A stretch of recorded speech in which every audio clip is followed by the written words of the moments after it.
Phone tapping అంశానికి సంబంధించి విచారణకు వెళ్తున్న మాజీ మంత్రి హరీష్ రావు గారికి మద్దతుగా పెద్ద ఎత్తున బీఆర్ఎస్ కార్యకర్తలు తరలి రావడం జరిగింది. మనతో పాటు పవన్ గౌడ్ గారు ఉన్నారు. మ్యామ్, ఫోన్ ట్యాపింగ్ అంశానికి సంబంధించి విచారణకు వెళ్తున్నాడు, ఏం చెప్తారు దీని గురించి? బామ్మర్ది బొగ్గు కుంభకోణం బయట పెట్టిన తర్వాత హరీష్ అన్న మీద ఫోన్ ట్యాపింగ్ వ్యవహారాన్ని పెట్టిండు తప్ప ఇంకొకటి ఏం లేదు. ఇది కక్షపూరితమైన చర్యనే తప్ప ఇంకొకటి లేదు. రేవంత్ రెడ్డి ఒక్కొక్క అవినీతిని బయట పెడుతుంటే కేటీఆర్ అన్న మీద ఆనాడు అల్లుడి కోసం గిల్లుడు కార్యక్రమాలు లగచర్ల రైతులను బయట పెట్టినందుకు, ఆ కుంభకోణాన్ని బయట పెట్టినందుకు ఈ ఫార్ములా పెట్టిండ్రు. ఈనాడు బామ్మర్ది కుంభకోణాన్ని బయట పెట్టినందుకు ఫోన్ ట్యాపింగ్ అంటున్నారు. కొన్ని రోజులు కాళేశ్వరం ప్రాజెక్ట్ అవినీతి జరిగిందని ఎగిరిండ్రు. అసలు అధికారంలో ఉన్న రెండు జాతీయ పార్టీలు కలిసి మూకుమ్మడిగా ప్రాంతీయ పార్టీ, అతిపెద్ద ప్రాంతీయ పార్టీ అయిన బీఆర్ఎస్ పార్టీని కచ్చం చేద్దామనే ఉద్దేశంతో ఇవన్నీ చేస్తున్నారు. దొంగది అన్నట్టుగా ఉన్నది తెలంగాణ రాష్ట్రంలో రాజకీయం. సుప్రీంకోర్టు క్లీన్ చిట్ ఇచ్చింది, కొట్టేసింది కూడా. విచారణ పేరుతోటి రేపు రాబోయే మున్సిపల్ ఎన్నికలల్లా ఏదన్నా లాభం చేకూరుతుందేమో అనేసి ఇలాంటి వ్యవహారాలు చేస్తున్నాడు. గానీ తెలంగాణ ప్రజలు అన్ని గమనిస్తున్నారు. ఓటుకు నోటు దొంగ, ఆయన పట్టపగలు బ్యాగు సంచులతోటి దొరికిన దొంగ. ఆ దొంగ ఇప్పుడు రాజ్యాన్ని నేలుకుంటా రాజ్యంలో ఉన్న ప్రతిపక్ష నాయకులు, క్లీన్ చీట్ ఉన్న నాయకుల మీద కూడా బురద జల్లే ప్రయత్నాలు చేస్తాడు. ఏం చేస్తాడో చూస్తాము.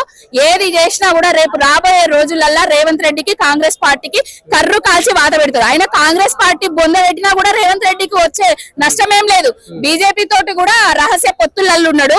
ఇది నీ బొంద పెట్టి రేపో మాపో బీజేపీలో కూడా పోతాడు. అదే కోల్డ్ మైనింగ్, బామ్మర్ది బాగోతాలు, కుంభకోణము, టెండర్ల విషయంలోనే ఇవన్నీ బాగోతాలు జరుగుతున్నాయి. డైవర్షన్ కోసమే తప్ప ఇంకొకటి లేదు. అంటే ఇప్పుడు బీఆర్ఎస్ దిమ్మల కూర్చాలని చెప్పేసి సంచలన వ్యాఖ్యలు చేశారు కదా. దిమాకు లేనోడు దిమ్మెలు కూల్చాలని అంటాడు. కూల్చుడే. అధికారంలోకి వచ్చిన దగ్గర నుంచి 3 ఏళ్ళు అవుతుంది, పొద్దైతుంది ఇప్పటికి. అధికారంలోకి వచ్చిన తర్వాత చెక్ డ్యామ్ ను కూల్చిండు. అధికారంలోకి రాకముందు కాళేశ్వరం ప్రాజెక్టును కూల్చిండు. అధికారంలోకి వచ్చిన తర్వాత తెలంగాణ రాష్ట్ర ఆర్థిక వ్యవస్థనే కుప్పగూలుస్తాడు. ఇక మిగులున్నది ఏంటిది?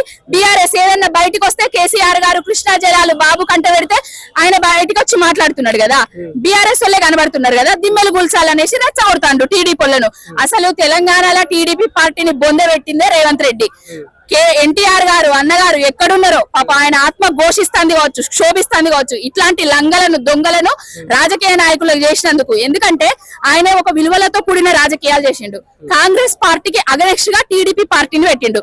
ఇప్పుడు ఆ కాంగ్రెస్ పార్టీలో ఉండి కాంగ్రెస్ పార్టీ జెండా మోసుకుంటా కాంగ్రెస్ పార్టీ కండువాలు కప్పుకొని బీఆర్ఎస్ దిమ్మలు కూల్చాలి టీడీపీ అనేసి వాళ్ళని కూడా ఎగేస్తాడు. ఇవన్నీ ఎగేసే కార్యక్రమాలు లాండ్ ఆర్డర్ హోమ్ మినిస్టర్ అయ్యుండి బుద్ధి లేనోడు ఇలాంటి చేస్తారు. ఎవరైనా ఆస్తులను ధ్వంసం చేయండి, దిమ్మలను గుద్దురు అంటే గుంపు మేస్త్రి ఆ దిమ్మలు కూడా కొడితే మళ్ళీ దిమ్మల కాంట్రాక్ట్ పట్టుకుందామని ఏమన్నా చూస్తున్నావా నువ్వు? ఏం మనిషివి? అంటే భారతదేశంలో మోడీ 3 సార్లు ప్రధానమంత్రి అయిండు. మరి కాంగ్రెస్ కథమైతుంది. రాజీవ్ గాంధీ బొమ్మలు, ఇందిరాగాంధీ బొమ్మలు కూల్చమని ఎక్కడన్నా చెప్పిండా? ఏం మాట్లాడుతున్నారో కొంచెం బుద్ధి ఉండాలి మాట్లాడే ముందు. అంతే. ఎవరు భయపడట్లేదు. భయపడితే ఇంతమంది కనబడతారా? ఎవరన్నా ఎక్కడన్నా భయపడతారా? మా నాయకుడికి అండగా దండగా మేమందరం ఉన్నామనేసి నిలబడుతున్నాము.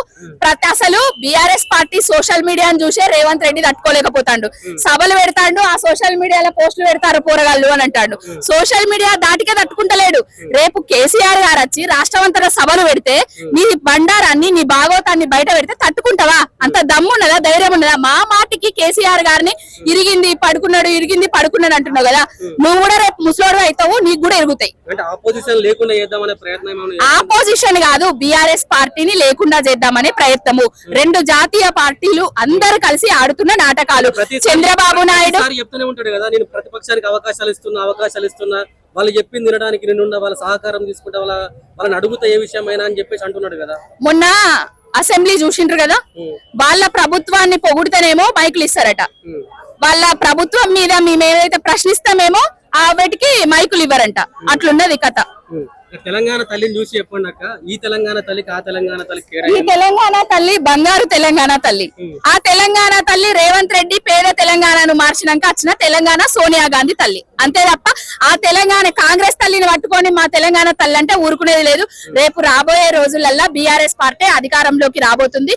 ఎక్కడికక్కడ ఏవైతే బొమ్మలు పెట్టిండో ఆ బొమ్మలన్నిటిని తీసేసి మళ్ళా మా తెలంగాణ తల్లిని పెట్టుకుంటాం. విచారణకు వెళ్ళిన హరీష్ రావు గారి గురించి ఏం చెప్తారు? అంటే హరీష్ అన్న ఉద్యమ నాయకుడు, 2001 నుంచి బాపు కేసీఆర్ గారి వెన్నుంటి ఉన్న అనుచరుడు, ఆయనే క్లీన్ చిట్ ఉన్న నాయకుడు. ఆయన మీద ఈగ వాళ్ళది, ఆయన మీద ఏ కేసులు వేసినా కూడా అవి వెసుతాయి తప్ప ఇంకొకటి ఏం లేదు, అవి నిరూపించలేరు. ఇది రాజకీయ కక్షతో కూడిన వ్యవహారం తప్ప ఇంకొకటి లేదు.